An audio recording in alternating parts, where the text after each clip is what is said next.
She had 90 seconds, maybe less. 90 seconds before the woman standing behind them, the woman who'd been slowly poisoning him for weeks, came close enough to hear what she was about to say. Loretta's heart was pounding, but her hands stayed steady. She leaned in close, her voice barely above a whisper. "Your medicine is poison. She's killing you." For 3 seconds, he didn't move, didn't breathe, just stared at her with an expression that told Loretta he believed every word. Behind them, Yuri smiled. She had no idea that in 6 whispered words, everything had just changed. 6 words. That's all it took to save a life, and risk losing everything. But to understand why a 28-year-old nurse would risk everything to save a man she barely knew, a man whose world was nothing like hers, we need to go back 3 weeks, back to where this whole nightmare really started. Potomac Recovery Center, Bethesda, Maryland. It's one of those medical facilities that doesn't advertise. The kind of place where wealthy patients come for cardiac monitoring without the scrutiny of major hospitals. Marble floors, private rooms, staff who understand that discretion is part of the service.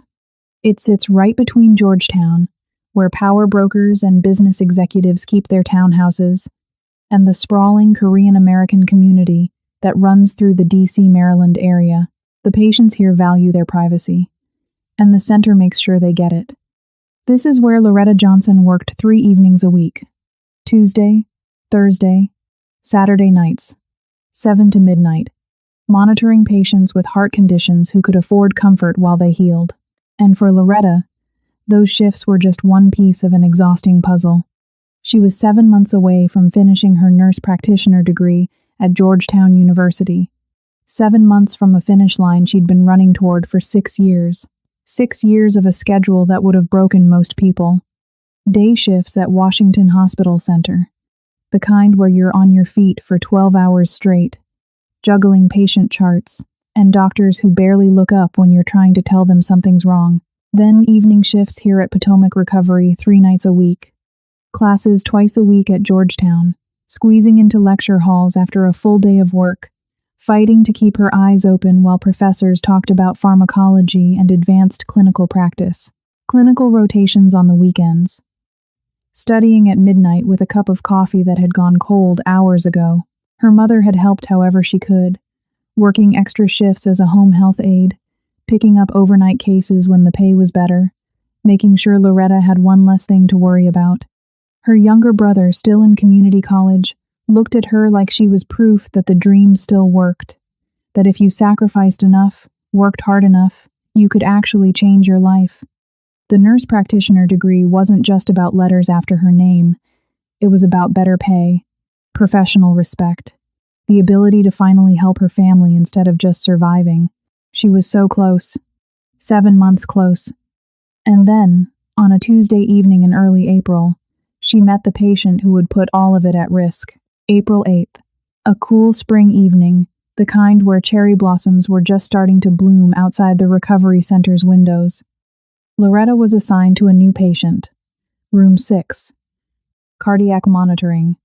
3 times weekly. His name was Hyun Jae. 38 years old. Georgetown address. The intake chart listed him as an import-export businessman, which in a city like D.C. could mean almost anything. He was composed in a way that made Loretta cautious, the kind of calm that came from power, not peace. He took business calls in Korean Rapid, clipped conversations where his voice never rose but somehow still commanded the room, and he was never alone. His fiancée was always with him, Yuri, elegant in that effortless way that came with money, designer handbags, clothes that looked like they'd been tailored specifically for her, hair and makeup that belonged in a magazine spread. She played the role of devoted partner so convincingly that even the hospital staff noticed, always arriving early to his appointments, managing his medication schedule in a leather-bound organizer, adjusting his pillows, bringing him water, asking the nurses gentle questions about his care. The other nurses would smile and say how lucky he was, how rare it was to find someone that devoted. Loretta kept her observations professional, connected him to the cardiac monitoring equipment, recorded his vitals, noted the stress-induced hypertension and early heart failure in his chart.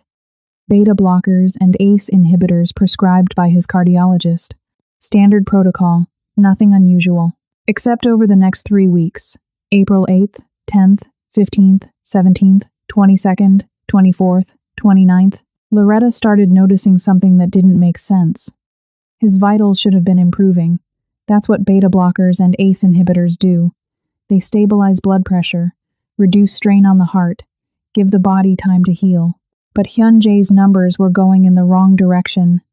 His heart rate variability was increasing, blood pressure creeping higher despite medication.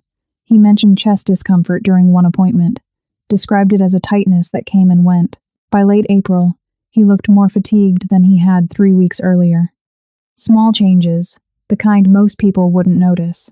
But Loretta had been trained to notice, and something about the pattern felt wrong. Before we go any further into what Loretta discovered, and trust me, this story gets darker than you can imagine, do me a favor, hit that like button and subscribe if you haven't already. And drop a comment telling me, have you ever noticed something was terribly wrong, something that made your stomach drop, but you were too afraid to speak up? Let me know in the comments. Because Loretta was about to face that exact choice, and what she decided to do next would change 2 lives forever. Tuesday, April 29th. Hyun-jae's appointment ended at 9:15. Yuri walked him out to the waiting car, her hand resting gently on his arm, every inch the concerned fiancé. Loretta waited until they were gone. Then she pulled his chart. She spread 3 weeks of readings across the nurse's station desk. April 8th, April 15th, April 22nd, April 29th, 4 appointments. 4 sets of vitals that should have told a story of gradual improvement. Instead, they told the opposite story.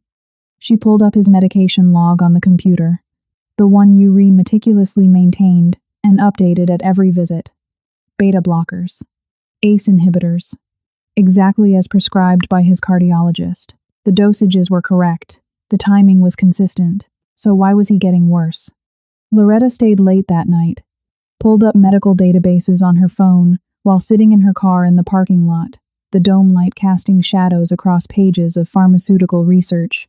She searched drug interactions, side effects, toxicology reports, and then she found it: cardiac glycosides. Medications like digoxin used to treat certain heart conditions, but catastrophic in the wrong doses or the wrong situations. The symptoms matched exactly: increased heart rate variability, elevated blood pressure, progressive fatigue, chest discomfort. Someone wasn't giving Hyun-jae his prescribed medication. Someone was giving him digoxin. And in his condition, that would eventually trigger a cardiac event that would look completely natural. Loretta sat in her car for 20 minutes, hands gripped on the steering wheel, trying to convince herself she was wrong. Thursday, May 1st. Yuri arrived 15 minutes before Hyun-jae's appointment, just like she always did. Loretta watched from the nurse's station as Yuri settled into the family lounge, a small room with comfortable chairs and a coffee station, separated from the hallway by a glass wall. Yuri set her designer handbag on the side table, pulled out the medication organizer, that leather-bound planner that looked expensive enough to be from Coach or Michael Kors, and then she pulled out something else, a small unmarked bottle. Loretta's breath caught. Yuri's movements were quick, practiced. She opened the medication organizer, the compartments labeled with days of the week, and systematically removed pills, replaced them with pills from the unmarked bottle, tucked the original pills into a small zippered pouch inside her handbag. The whole process took maybe 60 seconds. Efficient, deliberate, like she'd done it 100 times before. Loretta stood frozen at the nurse's station, pretending to review a chart, her heart pounding so hard she was sure someone would hear it. When Yuri finished, she tucked everything away, pulled out her phone, and started scrolling through what looked like Instagram. Casual, calm, like she hadn't just switched out medication that was slowly killing the man she claimed to love. Loretta needed proof. Real proof. Not just what she'd seen through a glass wall. Tuesday, May 6th. Hyun-jae's appointment. Yuri excused herself halfway through, stepped out to use the restroom, leaving her handbag on the chair beside the bed. Loretta waited 30 seconds, then moved quickly. She opened the medication organizer. used her phone to photograph the pills inside, made sure the lighting was good enough to see the markings clearly, then closed it and stepped back to the monitoring equipment before Yuri returned. That night, sitting at her kitchen table with a mug of chamomile tea from the box her mother had bought her at Target, Loretta pulled up pill identification databases online. She entered the markings, the shape, the color. The results came back within seconds. Not lisinopril, not metoprolol, digoxin. Loretta closed her laptop and sat in the quiet of her apartment, the only sound the hum of the refrigerator and the distant traffic outside her window. She'd been right. Yuri was poisoning him. The weekend, May 10th and 11th, was the longest of Loretta's life. She tried to study for her upcoming exams, couldn't focus, tried to sleep, lay awake staring at the ceiling instead, running through scenarios in her head. Every option felt catastrophic. She could report it through official channels, file a concern with the medical director, trigger an investigation, but that meant testimony, scrutiny, probable termination. Her clinical supervisor already didn't like her, had called her difficult for questioning a doctor's orders last month. If she made waves now, even if she was right, she'd be the nurse who caused problems, the one hospitals quietly refused to hire. And if she was wrong, if there was some explanation she hadn't considered, she'd be fired for making reckless accusations against a patient's family member. Her degree, 7 months away, would become meaningless. No one hires a nurse with a termination on their record. But if she was right and did nothing, she'd be watching a man die. Slowly, deliberately, while she stood by and let it happen.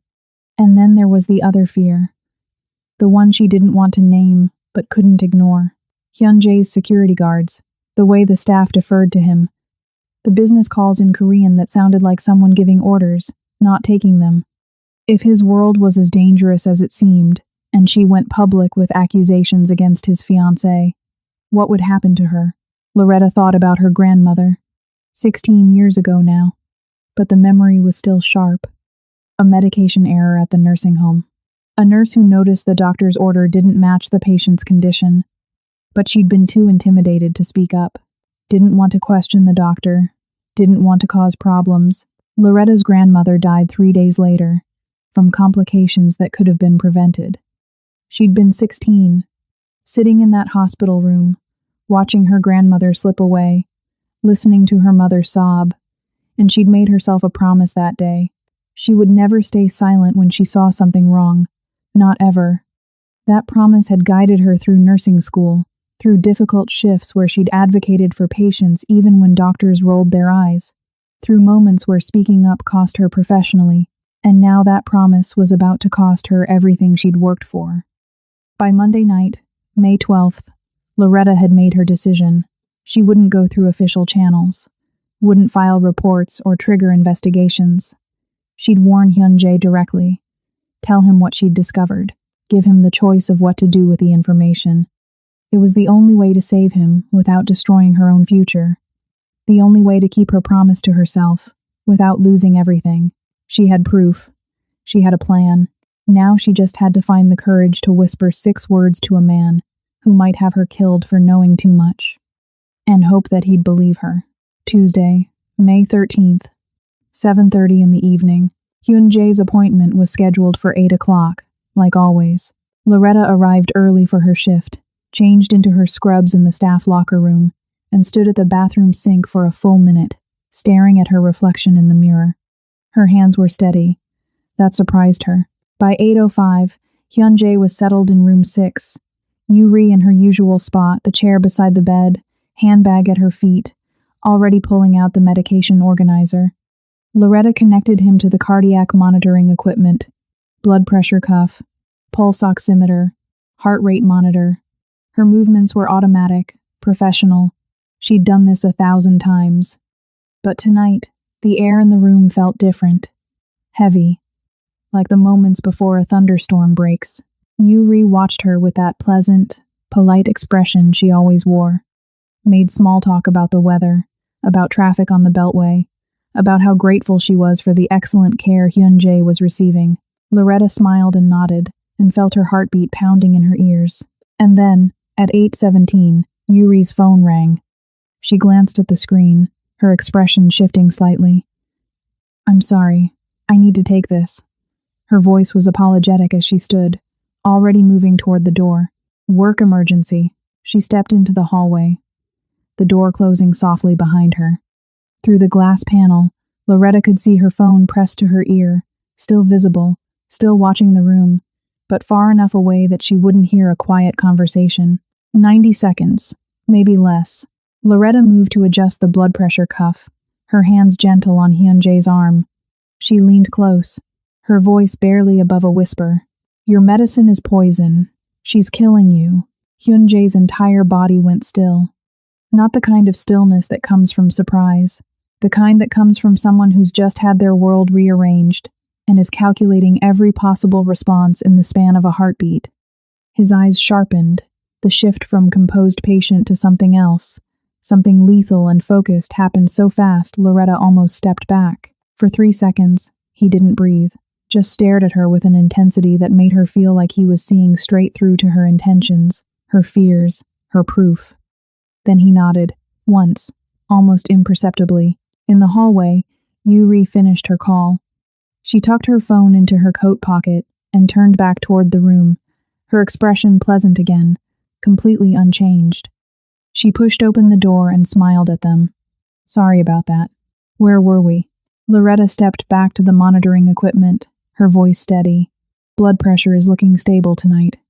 Yuri settled back into her chair, pulled out her phone and started scrolling, probably Instagram or Pinterest.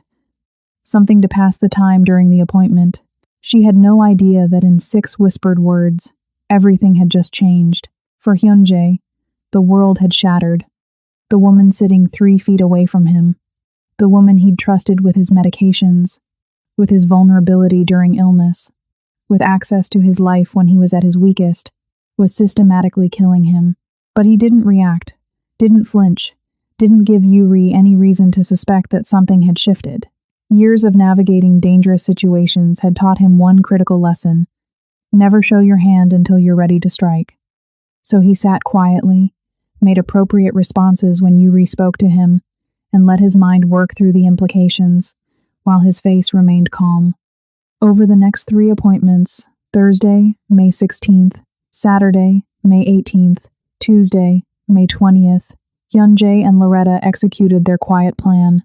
When Yuri stepped out bathroom breaks, phone calls, a quick trip to the hospital coffee shop for a latte, they talked in hushed, urgent voices. Hyunjae started palming the pills Yuri gave him, slipping them into his pocket instead of swallowing them, disposing of them later, flushing them down the toilet at home when she wasn't watching. Loretta provided his actual prescribed medication during appointments, beta blockers and ACE inhibitors measured out in careful doses, hidden inside routine equipment checks, slipped to him in moments when Yuri's attention was elsewhere. To everyone else, Hyunjae appeared to be declining further. He let himself look more fatigued, moved a little slower. During the May 18th appointment, he slurred his words slightly when answering the physician's questions, just enough to seem concerning. The performance was so convincing that by May 20th, his cardiologist was suggesting they consider adjusting his treatment plan, or possibly admitting him for more intensive observation. Yuri looked appropriately worried, held his hand, asked the doctor gentle, concerned questions about what could be done. Loretta watched it all and felt something cold settle in her chest. But during those stolen moments, the brief windows when Yuri stepped away, something unexpected started to happen. Hyunjae talked to Loretta, really talked, not only about the poisoning, or the plan, or the evidence, about loneliness. He told her what it was like to be surrounded by people, but known by no one, to have power and wealth and respect, but no one he could be honest with, no one who saw him as anything other than a resource or a threat. Loretta told him about exhaustion, about sacrificing everything for a degree that was supposed to change her life, about working herself to the bone for 6 years, while watching her mother do the same, both of them chasing a version of stability that always seemed just out of reach. They recognized something in each other, a kind of profound loneliness that had nothing to do with being alone, and everything to do with never being truly seen. It was strange, forming this fragile trust in whispered conversations, stolen between heart rate readings and blood pressure checks. But it was real. While Loretta documented medical evidence, photographing pill bottles, recording vitals, building a paper trail that could save Hyunjae's life if it came to that, he was conducting his own investigation. He had resources, contacts in Seoul, people who owed him favors. He started tracing Yuri's background, her family, her brother's sudden gambling debts that had appeared out of nowhere 14 months ago, the communications patterns between her phone and numbers registered in South Korea. Piece by piece, he started building a picture of why the woman he'd planned to marry had decided he needed to die. Now, let me ask you something. If someone you loved was poisoning you, someone you trusted completely, would you confront them immediately? Or would you gather evidence first? Make sure you understood the full scope of the betrayal before you acted. Think about that. And let me know in the comments what you would do. Because Hyunjae was about to discover something that would make this betrayal so much worse than he'd imagined. The conspiracy was active. Loretta and Hyunjae were working together, moving in careful synchronization to keep him alive, while they uncovered the truth. But the question that haunted both of them, whispered in those stolen moments when Yuri stepped out of the room, was simple. Why? Why would Yuri do this? What could possibly be worth murdering the man she'd agreed to marry? And how far did this betrayal really go? Early June. 3 weeks after Loretta's whispered warning, Hyunjae's investigation had been methodical, quiet, the kind of work that happened in encrypted messages and phone calls made from rooms where he knew he wouldn't be overheard. He had people in Seoul, contacts who understood how to ask questions without drawing attention, and slowly, carefully, they'd started pulling threads. What they found was a story that began 14 months earlier. Yuri's younger brother, Jun Seo, was 23 years old, a graduate student in Seoul. Smart kid, by all accounts. Focused on his studies, close with his family, no history of trouble, until he started showing up at underground poker games in Gangnam. The games themselves weren't unusual. Plenty of young men in Seoul played cards for money, testing their luck and their nerve. But Jun Seo's debts accumulated fast. Too fast. Within 6 weeks, he owed money to people who didn't accept excuses or payment plans. What Hyunjae's contacts discovered was that Jun Seo's debts hadn't been accidental. He'd been targeted, deliberately, by a rival faction that had been looking for leverage against Hyunjae's operations in the DC area. They'd engineered Jun Seo's gambling losses, made sure he kept playing, made sure he kept losing. And when the debt reached a point where it couldn't be ignored, they'd made Yuri an offer. Marry Hyunjae, provide intelligence about his business operations, or watch her brother die, and her parents lose everything they'd worked for. The engagement happened in August. Hyunjae remembered it clearly. He'd been tired of being alone, tired of surface-level conversations and relationships built on fear or obligation. Yuri had seemed different. Educated, cultured, interested in building something real. He'd proposed because he thought maybe, finally, he'd found someone who wanted partnership, not just proximity to power. But for Yuri, the engagement had been transactional from the very beginning. A trade. Her freedom and her brother's life in exchange for access to Hyunjae's world. She was isolated, terrified, trapped in a situation where every choice led to someone she loved getting hurt. And then, during the engagement, she met Minho. He was her handler, the person assigned by the rival faction to manage her, to collect the intelligence she was supposed to be gathering, to make sure she stayed compliant. But somewhere along the way, Yuri fell in love with him. It was desperate. Hidden.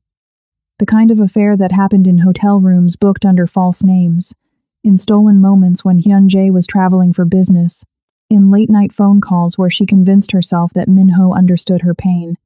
He told her he loved her, promised her they'd find a way out, made her believe that maybe, just maybe, there was an escape from the nightmare her life had become.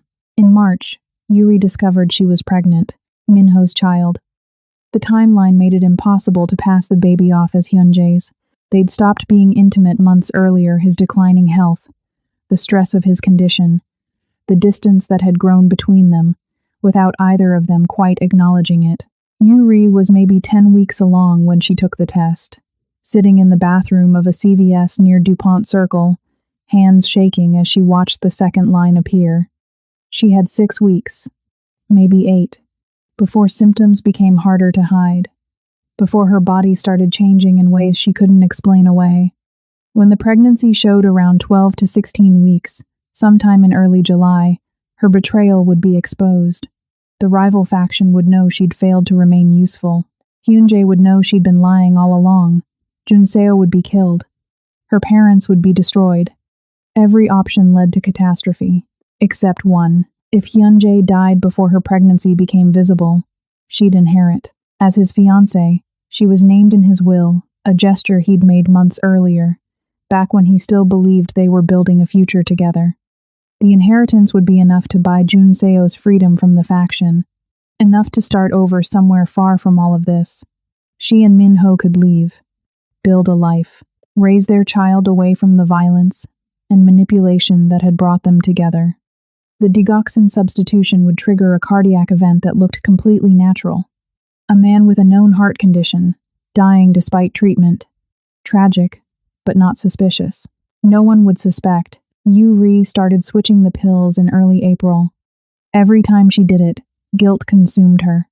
But she told herself she was the victim, that she'd been forced into impossible circumstances, that she was doing what she had to do to survive. But what Yuri didn't know, what she couldn't have known, was that Minho's love had been part of the plan all along. Hyunjae's investigation revealed the cruelest truth. Minho had been assigned to seduce her, to deepen her emotional investment, to give her a reason to stay desperate enough to take extreme measures. The pregnancy hadn't been an accident. It had been calculated. Time to force her hand, to push her toward a timeline where murder became her only solution. The rival faction wanted Hyunjae dead, and Minho's job had been to make Yuri desperate enough to do it. Every stolen moment, every whispered promise, every time he'd told her he loved her, it had all been performance. Manipulation designed to turn a terrified woman into a killer. Yuri wasn't a psychopath.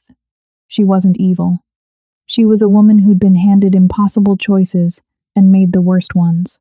Who'd fallen in love with someone assigned to destroy her. Who'd convinced herself that murder was survival, that she was protecting her family, that the man she was killing was just another obstacle between her and freedom.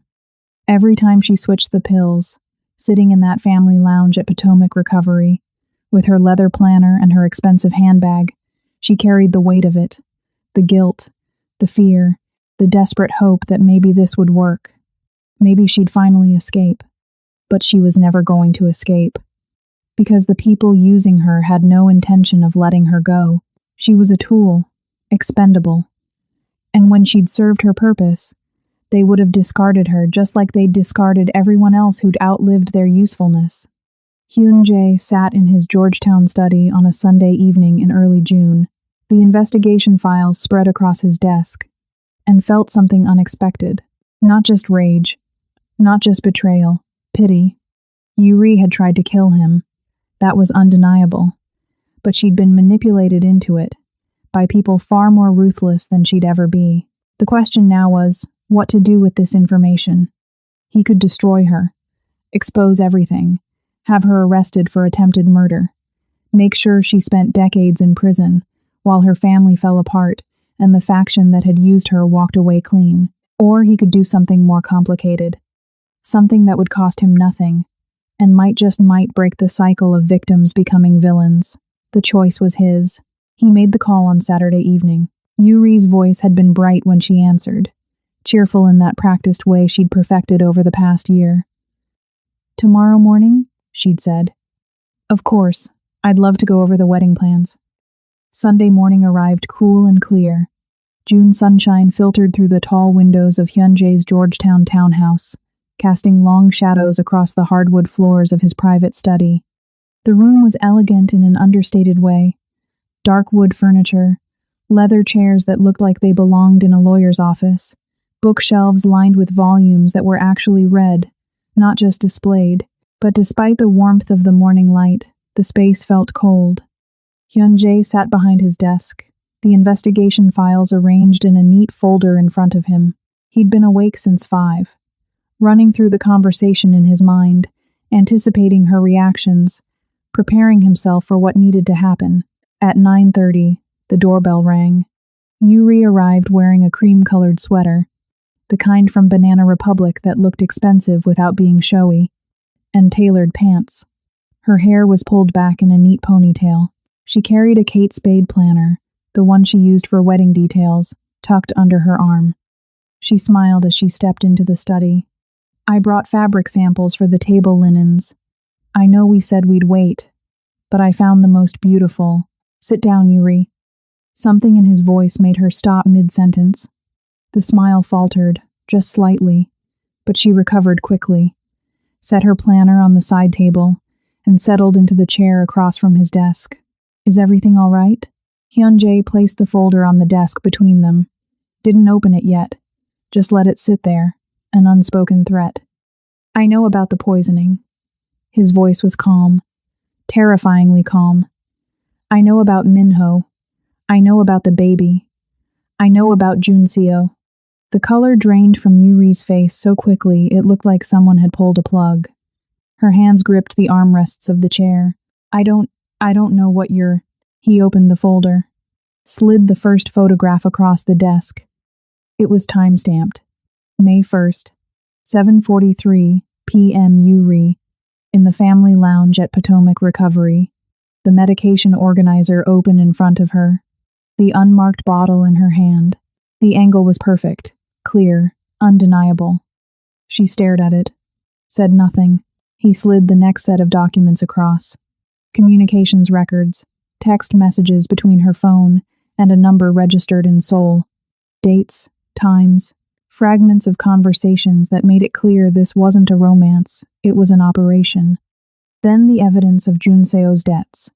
The trail of transactions, showing how deliberately they'd been engineered. The names of the men from the rival faction who'd orchestrated it. And finally, a medical document. 10 weeks pregnant. Dated from a clinic in Bethesda she'd visited under a false name. Yuri's breathing had gone shallow. Her hands were shaking. "You were being used by everyone, Yuri." Hyunjae's voice was steady, but there was something underneath it now. Not anger. Something sadder.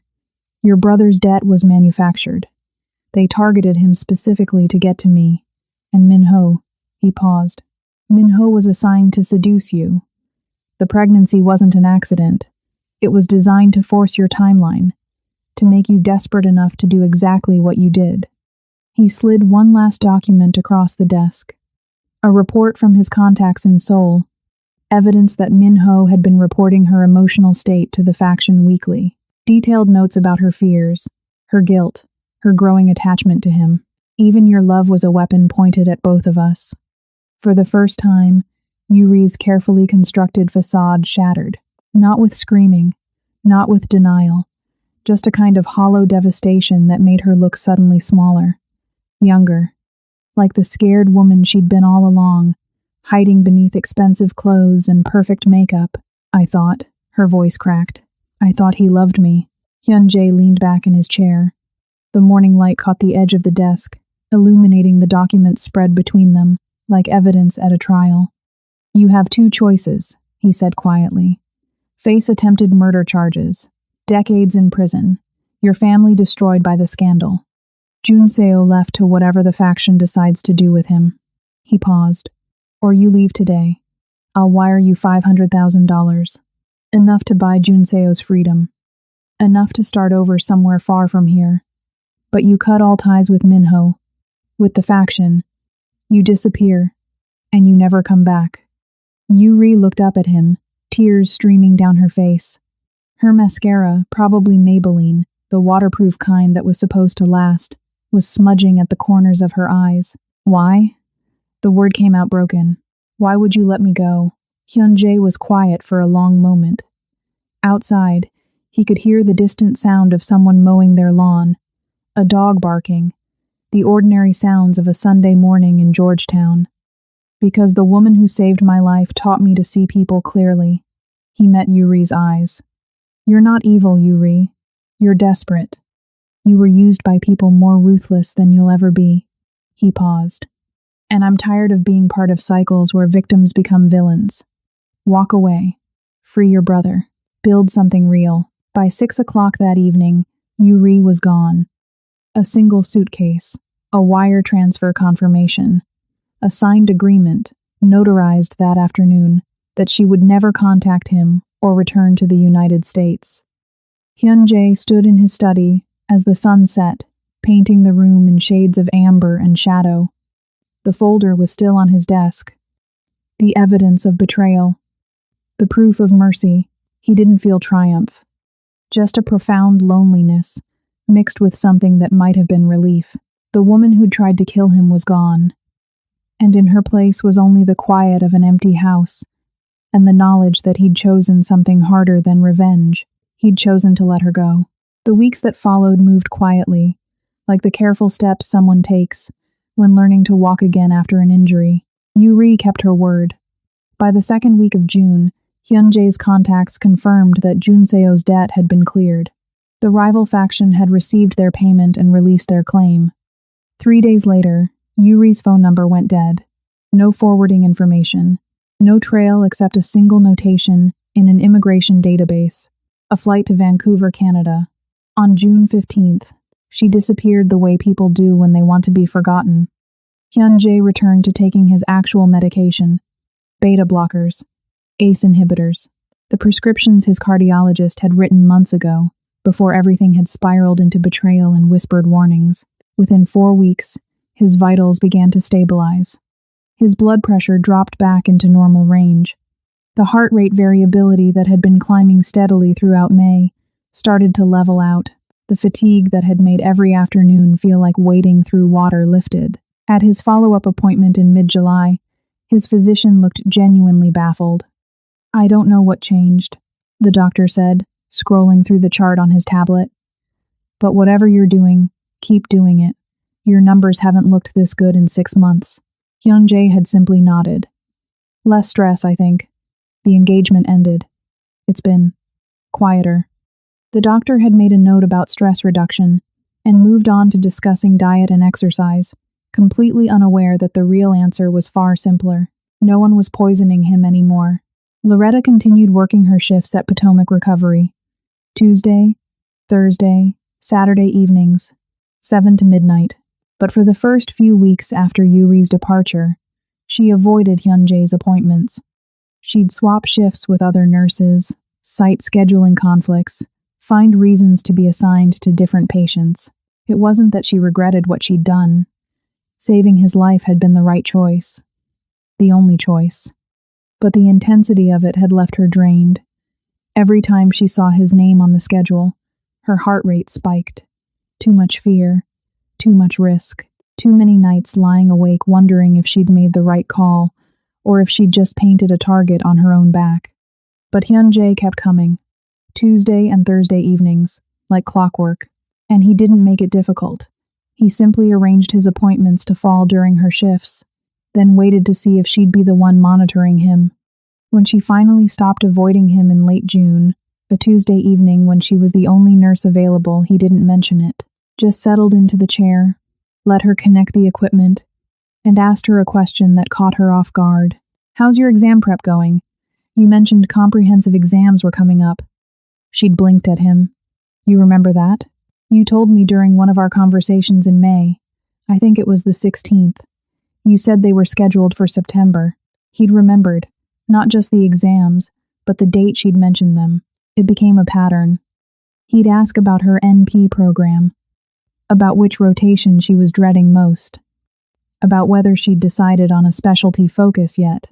Small questions, thoughtful ones, the kind that showed he'd actually been listening during those whispered conversations, when they'd been conspiring to keep him alive.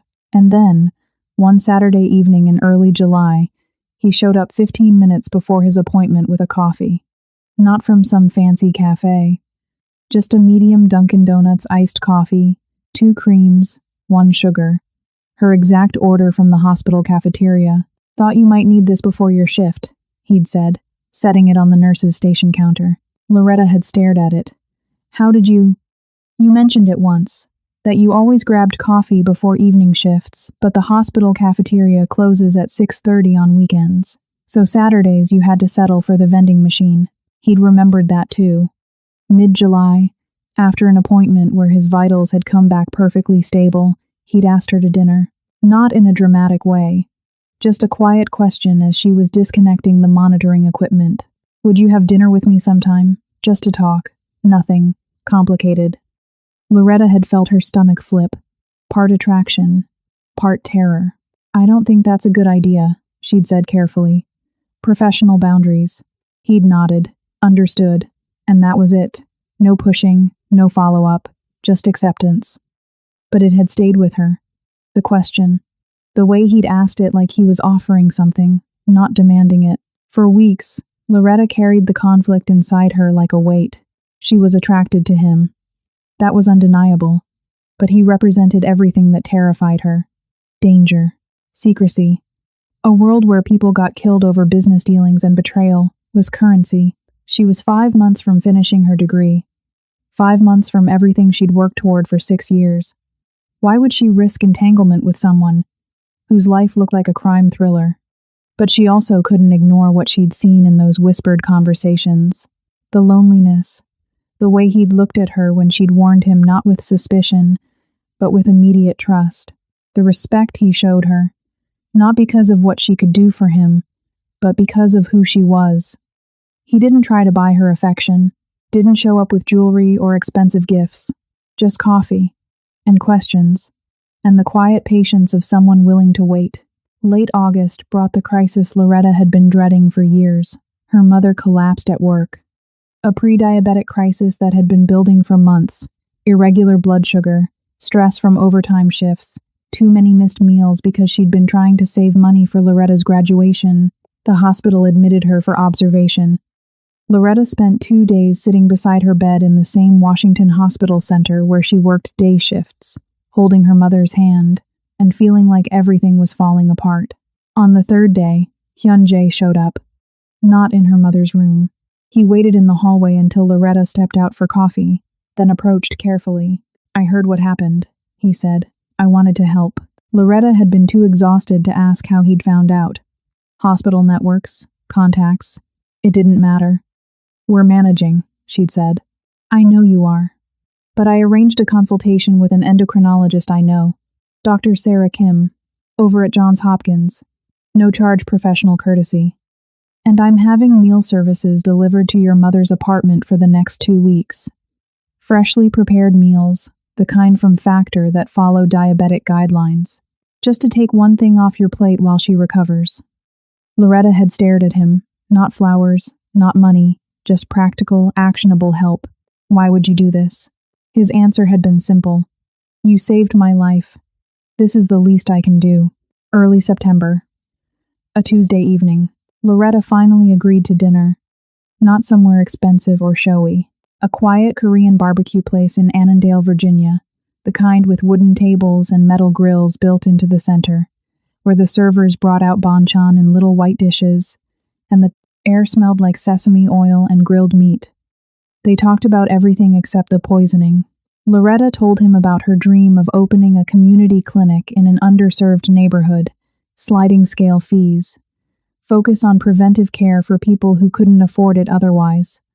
Hyun-jae told her about the loneliness of his work, how he was surrounded by people but known by none of them. They discovered they both loved old noir films, the kind with sharp dialogue and moral ambiguity, where heroes weren't always heroic and villains sometimes had their reasons. And somewhere between the bulgogi and the second round of soju, Loretta laughed. Genuinely. Freely. The kind of laughter that comes when you realize you're exactly where you want to be. Now, let me ask you something. Would you give someone from a dangerous world a real chance if they genuinely respected and cared for you? If they saw you clearly and valued who you were, not just what you could do for them? Think about that. And let me know in the comments what you do. Because for Loretta, the choice was starting to feel less terrifying and more like something she might actually want. But what neither of them knew as they sat in that quiet restaurant, building something fragile and real, was that Yuri's story wasn't quite finished. The past has a way of coming back, even when you think it's finally gone. October arrived with the kind of crisp autumn air that made Washington beautiful. Leaves turning gold and red along the Georgetown streets. Pumpkin displays outside the Trader Joe's on Wisconsin Avenue, the promise of change in the air. Loretta was 2 months from graduation. 2 months from finally becoming Loretta Johnson, FNPC. 2 months from everything she'd worked toward for 6 years. She and Hyun-jae had been seeing each other quietly. Dinner once a week, sometimes twice. Coffee on Sunday mornings at a little place in DuPont Circle. Nothing dramatic. Just two people learning each other's rhythms, building something careful and real. And then, on a Thursday afternoon in mid-October, the registered letter arrived. Loretta had just finished a 12-hour shift at Washington Hospital Center. She was still in her scrubs, the navy blue figs set her mother had bought her last Christmas, when she checked her mailbox and found the thick envelope with a law firm's return address embossed in the corner. She opened it standing in the hallway of her apartment building. The letterhead was from a firm in Rockville. Expensive. The kind that charged $400 an hour and had offices with marble lobbies. They were representing Yuri. The claim was simple and devastating. Loretta Johnson had made false accusations that led to the wrongful termination of Miss Yuri's engagement to their client's former fiancé, causing severe emotional distress and financial harm.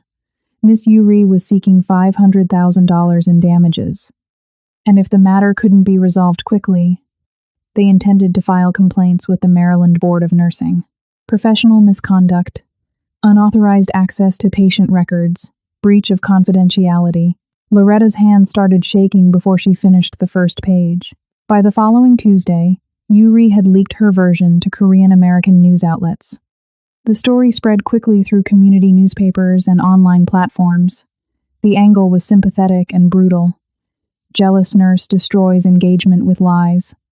Yuri painted herself as the victim, a devoted fiancé who'd cared for her partner through illness, only to be driven away by a nurse who'd developed an inappropriate attachment. No mention of poisoning. No mention of manipulation or murder attempts. Just character assassination wrapped in the language of betrayal. Loretta's photo appeared in the articles, her full name, her workplace. The comment sections exploded. People who'd never met her called her a homewrecker, accused her of using her position to manipulate vulnerable patients, demanded she be fired, prosecuted, banned from nursing. Loretta sat in her apartment that evening, laptop open to the third article featuring her face, and felt the walls closing in. This was her nightmare. An investigation by the Maryland Board of Nursing could delay her graduation in December. Even if she was eventually cleared, the stain on her record would follow her. Hospital HR departments would see the complaint when they ran background checks. Job offers would evaporate. 6 years of sacrifice reduced to a cautionary tale about nurses who overstepped boundaries. On Wednesday morning, her clinical supervisor at Potomac Recovery called her into the office. "We need to discuss some concerns that have been raised." The supervisor's voice was professionally neutral, but her expression was cold. She'd never liked Loretta, had called her difficult more than once for questioning protocols. Now she had ammunition. Loretta called Hyun-jae that evening. Her voice was steady, but he could hear the fear underneath. "She's suing me, and she's trying to destroy my nursing license." There was a long pause on the other end of the line. When Hyun-jae spoke, his voice was colder than Loretta had ever heard it. Not angry at her, furious at Yuri. "She signed away her right to make claims. This violates our agreement." He paused. "I'll handle this. Don't respond to anyone. Don't make statements. Let me take care of it." By mid-October, Hyun-jae's legal team had moved into action. They released a controlled statement brief, factual, devastating. Miss Yuri voluntarily ended her engagement to our client in June 2026 due to personal matters unrelated to any third party. Miss Yuri accepted a substantial financial settlement in exchange for mutual non-disparagement and an agreement not to make claims against our client or any parties associated with him. The current allegations violate that agreement and will be met with appropriate legal consequences.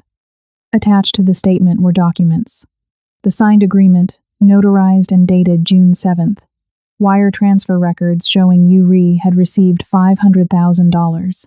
Her own written acknowledgement that she was leaving for personal reasons and would not pursue future claims.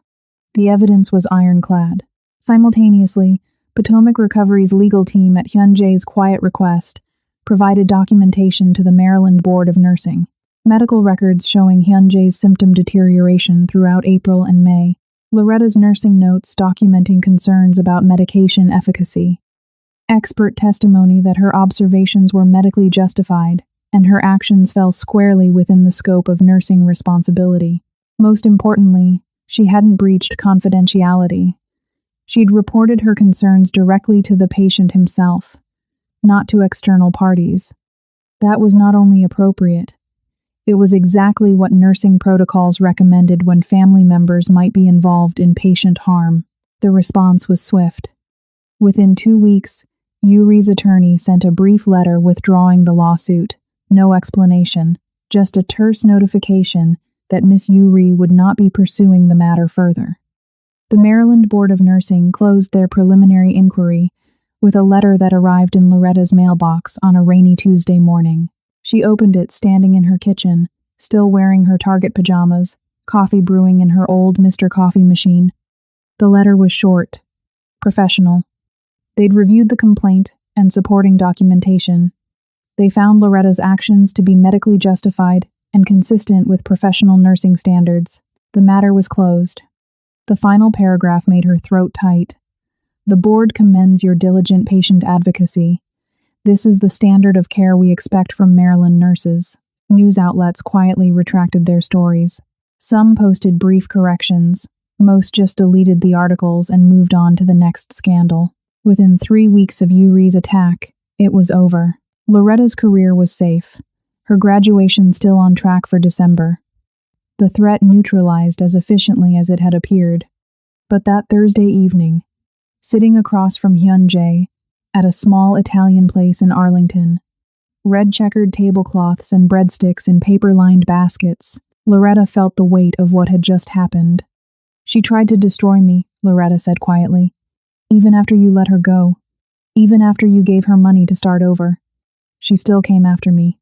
Hyunjae reached across the table, took her hand. His grip was warm, steady. She was desperate, and desperate people make terrible choices. He paused. But it's over now. She violated the agreement. Her lawyer made it clear that if she tries anything else, she loses everything, including the money she used to free her brother. Loretta nodded, but something had shifted. She'd been naive, she realized, to think mercy meant safety, that choosing compassion over revenge would somehow make the threat disappear. The world didn't work that way. Are you okay? Hyunjae asked. Loretta looked at him. This man who'd moved mountains to protect her, who'd used his resources and connections not for revenge, but for defense, who'd kept his word even when it would have been easier to destroy Yuri completely. I'm okay, she said, and meant it. The threat was gone. Her career was safe, but the question that lingered, the one neither of them spoke out loud, was simpler. What did this cost them, and where did they go from here? Late November brought the exam Loretta had been preparing for, since she'd started the NP program 6 years ago. The boards, 3 hours, 200 questions. She sat in the testing center in Silver Spring on a gray Tuesday morning, surrounded by other candidates who looked just as nervous, just as desperate for this to finally be over. When she submitted her final answer, and the screen went blank, she sat there for a moment, hands in her lap, hardly believing it was done. The results came 10 days later. She was standing in the pharmacy aisle at CVS when the email notification appeared on her phone. Congratulations. You have successfully passed the Family Nurse Practitioner Certification Examination. Loretta Johnson, FNPC. Her mother threw a small party that Saturday. A sheet cake from Giant with "Congratulations, Loretta," written in blue icing. Her younger brother gave a toast that made everyone tear up. Everything she'd worked for, it had led here. Hyunjae didn't attend, it felt too soon to introduce him to her family. But on Monday morning, flowers arrived. White lilies and pale blue hydrangeas. The card was handwritten. You did this yourself. I'm just grateful I get to witness it. Proud of you. H.J. Early December, Hyun-jae invited her to his Georgetown townhouse for dinner. He'd cook, he said, or attempt to. She arrived wearing jeans and the Nordstrom cashmere sweater her mother had bought her as a graduation gift. He opened the door in a dark gray Henley and jeans. No tie. No business calls. Just him. They sat in his study, the same room where he'd confronted Yuri, but the energy was entirely different now. The desk was clear. Just 2 chairs near the window, where Georgetown's evening lights glowed soft against the glass. I need to tell you something, he said. I've spent 20 years surrounded by people whose loyalty I purchased through fear or money. You're the first person who chose to save me when it cost you everything. I don't know how to do this. Relationships where trust isn't transactional, but I want to learn. With you. Loretta took a breath. Your world scares me. The danger, the secrets, you trying to destroy my career. I don't know if I can live like that. I know, he said quietly. Can you promise me safety? He shook his head. No, I can't. But I can promise you transparency, honesty, and I'll never ask you to compromise your principles. If you say this is too much, I'll respect that. But if you're willing to try, I'll spend every day proving you didn't choose wrong. She looked at him. This man who'd kept his word, who'd protected her without asking for anything in return. Okay, she said. Let's try. They moved to the kitchen. He pulled out ingredients: chicken, vegetables, olive oil from Williams' Sonoma that looked like a gift. What are we making? Loretta asked. Stir fry. How hard can it be? She laughed, took the knife from him. Watch. She showed him how to dice onions, mince garlic, get the pan hot enough. At one point, he burned the garlic. The kitchen filled with acrid smoke, and Loretta laughed so hard she had to lean against the counter. It's not funny, he said, but he was smiling too. They started over. This time she guided his hand, showing him the right motion for sautéing vegetables. By the time they sat down at his kitchen table, the food was actually good. I want to open a community clinic, Loretta told him. In Columbia Heights or Anacostia, somewhere people can get quality health care without worrying about cost. Sliding scale fees. Preventive care. The kind that changes lives. Hyun-jae pulled out his phone, started taking notes. What would you need? Startup funding, a location, staff. Let me support it, he said. Not buy your dream, support it. And for the first time in months, the future didn't feel terrifying. It felt like possibility. 6 months later, June 2026, Loretta stood in the doorway of her community clinic in Columbia Heights. The sign above the door read, Cornerstone Community Health. Simple. Professional. Hers. Hyun-jae had provided startup capital as a business investment, but she maintained full control, hired her own staff, set her own policies, built exactly what she'd dreamed of. They were still together, navigating complications, her discomfort with some of his business associates, his gradual steps toward legitimate operations, her firm boundaries around danger. It wasn't perfect, but it was real. Yuri never returned. Through his channels, Hyun-jae learned she was living quietly in Vancouver, working as a translator. Junseo was safe. Her parents didn't know the full truth. She'd disappeared into an ordinary life, far from the nightmare she'd created. Sometimes people asked Loretta if she regretted speaking up, if she'd do it again, knowing what it would cost. The honest answer?